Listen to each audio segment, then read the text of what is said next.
Monsieur Rocard a dit, quand François Mitterrand, je le cite, a pris la décision de passer l'âge de la retraite de 65 à 60 ans, nous savions que nous n'avions pas les moyens de le faire. Nous nous sommes regardés consternés autour de la table. Je ne porte pas un jugement naturellement sur monsieur Mitterrand, paix à son âme. Alors vous tâchez de l'écouter. Hein. Ah oui, oui. C'est primordial tous les mensonges qu'il va nous dire. Hein. Oh, je suis mauvaise. Oui ou non, Madame Chazal, la Commission a-t-elle dit ce qu'a fait la France est légal? Oui ou non? Je n'ai pas entendu votre réponse. Sans doute, oui, bien sûr. Ah bon. Alors, moi, j'ai envie de vous répondre qu'avec des scies, on mettrait Paris en bouteille. Non, parce qu'avec des scies, on coupe du bois, c'est pas pareil. J'ai la chance d'avoir une famille qui m'entoure et qui me soutient. Qui vous conseille parfois?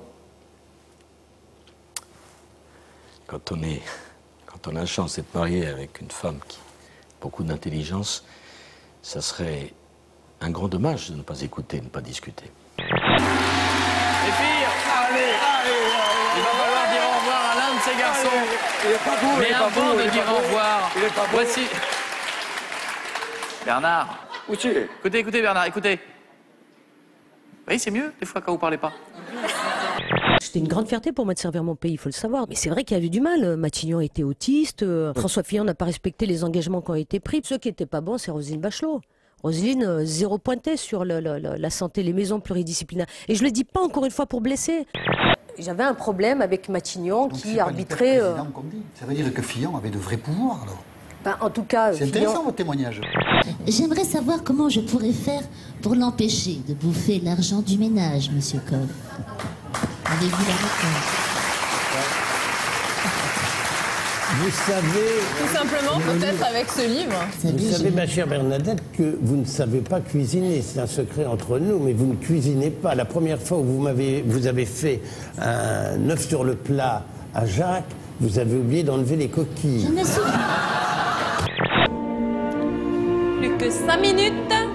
Non, je rigole. Ah, vous étiez beau, hein. J'ai un mauvais fond. Je suis très cruelle. En 2050, la population mondiale devrait atteindre 9 milliards d'êtres humains. Un défi pour l'humanité, nourrir la planète. Avec plus de 1400 espèces comestibles, les insectes pourraient être la solution pour combattre la faim. Il y avait 9e. Qui me faisait cuite. Hein. Oui, mais bon.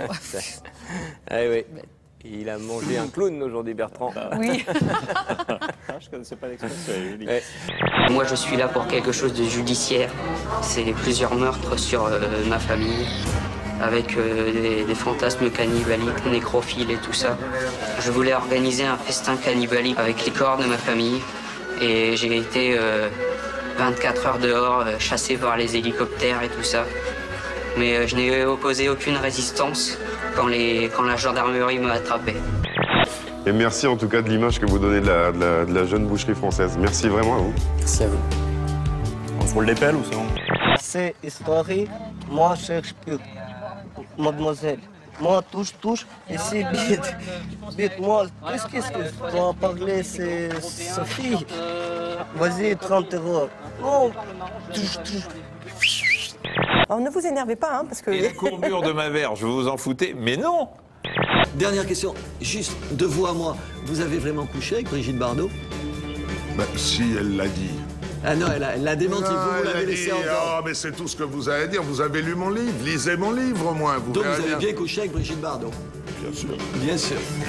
La question, c'est plutôt comment amener soit à ce qu'elle ait plus de plaisir avec les caresses des seins, on va y revenir tout de suite, et soit éventuellement, je ne vais pas rester trop longtemps quand même, et soit éventuellement comment lui transmettre cela. Non, mais c'est dur, Jérémy. Et donc à partir de là, Michel, c'est bon. Allez, l'idée de base.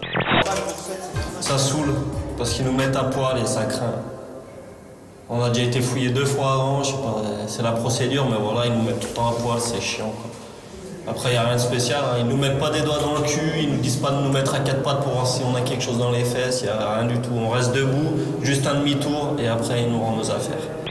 C'est à présent à David Alexandre de faire ses preuves. Pendant toute l'après-midi, il a eu du mal avec la chorégraphie de Thriller. Alors pour compenser sa faiblesse en danse, il va tout miser sur l'attitude. Ce matin, Ennis se sent persécuté. Ça va? Non? Tiens, on mime. Armé d'un couteau, c'est au caméraman qu'il veut s'en prendre. Mais Delphine, l'infirmière, le retient à temps et le calme. Assieds-toi et prends ton traitement. Une prison que les riverains connaissent bien, car avant l'ouverture, ils ont eu le droit de la visiter. Quand on m'a demandé à quoi ça ressemblait, j'ai dit oh, un petit hôtel. Oui. Pas loin. Sûr que le Formule 1 est bien que ça, hein? Oh ben oui, parce qu'ils ont les toilettes au bout du couloir au Formule 1. Je suis désolée de dire ça, mais je crois que c'est ça. Ils se plaignent. Non. Honnêtement, moi je trouve pas fou. Ils sont pas loin du Club Med, parce qu'en plus... il leur manque plus qu'une piscine, non? Vous comprenez que c'est pas bien ce que vous avez fait? Ah oui. Alors, regardons.